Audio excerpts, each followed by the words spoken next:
भगवत गीता 12वां अध्याय आसान हिंदी भाषा में। प्रस्तुत करता शोभना मिश्रा।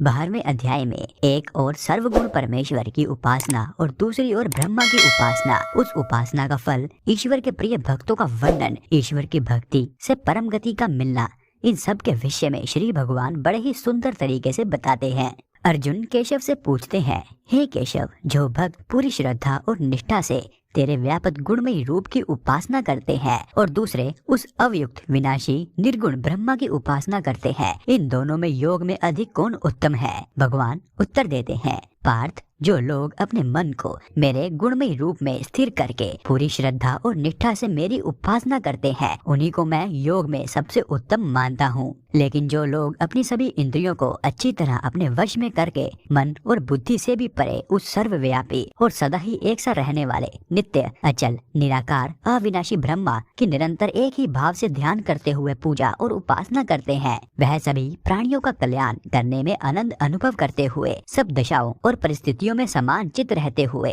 बाकी अन्य लोगों की तरह ही मुझे को ही प्राप्त करते हैं। लेकिन जो अव्यक्त ब्रह्मा की उपासना में लगे रहते हैं, उनकी कठिनाइयाँ कहीं अधिक होती हैं, क्योंकि देहधारी प्राणियों द्वारा अव्यक्त का लक्ष्य प्राप्त करना बहुत ही कठिन है। परंतु जो लोग अपने सभी कर्मों को मुझ में समर्पित करके मुझ गुणमयी रूप परमेश्वर में ही ध्यान लगाकर पूरी निष्ठा और श्रद्धा से लगातार चिंतन करते हुए मेरी उपासना करते हैं, जो अपने विचारों को सदा मुझ में ही लगाए रखते हैं, उनका मैं मृत्यु द्वारा सीमित इस संसार रूपी समुद्र से जल्द ही उद्धार कर देता हूँ। इसीलिए पार्थ, अपने मन और अपनी बुद्धि दोनों को मुझ में ही लगा, उसके बाद तू बिना संदेह केवल मुझ में ही निवास करता रहेगा। यदि तू अपने मन और चित्त को पूरी तरह स्थिर करके पूरी तरह ठहरा कर मुझ में ना लगा सके, या तू यह करने में असमर्थ है, तो तू अभ्यास योग द्वारा अपने मन को एकाग्र कर और मुझ तक पहुंचने का प्रयास कर। यदि तू अभ्यास योग करने में भी असमर्थ है, यदि तू अभ्यास योग ना कर सके, तो तू मेरी सेवा को अपना परम लक्ष्य बना ले और मेरे लिए ही कर्म कर।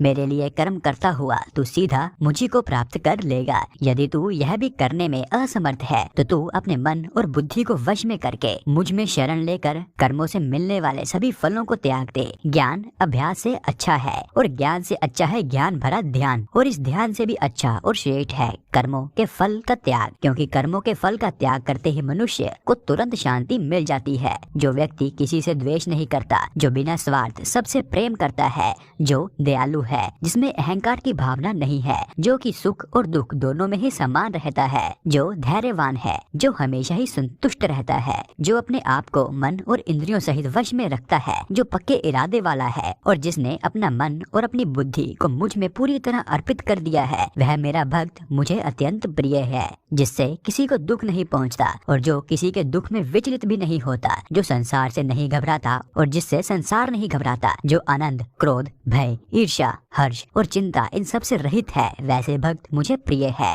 जिसे किसी से कोई भी आशा नहीं है, जो भीतर और बाहर से भी शुद्ध है, जो कर्म में कुशल है, जो चिंता रहित है, जो दुखों से मुक्त है और जो कर्म के किसी भी फल के लिए कोई भी कोशिश नहीं करता, ऐसा भक्त मुझे बेहद ही प्रिय है, जो ना ही प्रसन्न होता है, ना ही दुख मनाता है, ना ही द्वेष करता है, ना इच्छा करता है, जिसने भले और बुरे दोनों प्रकार के कर्मों को त्याग दिया है और जो इस प्रकार मेरी भक्ति करता है, वह भक्त मुझे प्रिय है, जो शत्रु और मित्र में, मान और अपमान में, सर्दी और गर्मी में, सुख और दुख में, निंदा और प्रशंसा में, इन सभी परिस्थितियों में समान रहता है, जो लगाव से मुक्त है, जो अपनी वाणी को अपने ही वश में रखता है और जो कुछ मिल जाए उसी में संतुष्ट रहता है, जिसे रहने के स्थान से कोई ममता, लगाव और आसक्ति नहीं है और जिसकी बुद्धि स्थिर है, ऐसा वह भक्त मुझे प्रिय है। लेकिन वह भक्त मुझे सबसे ज्यादा प्रिय है जो पूरी श्रद्धा से अपना सर्वश्रेष्ठ लक्ष्य मानते हुए मुझसे पूरी तरह जुड़कर अमर ज्ञान का अनुसरण करता है।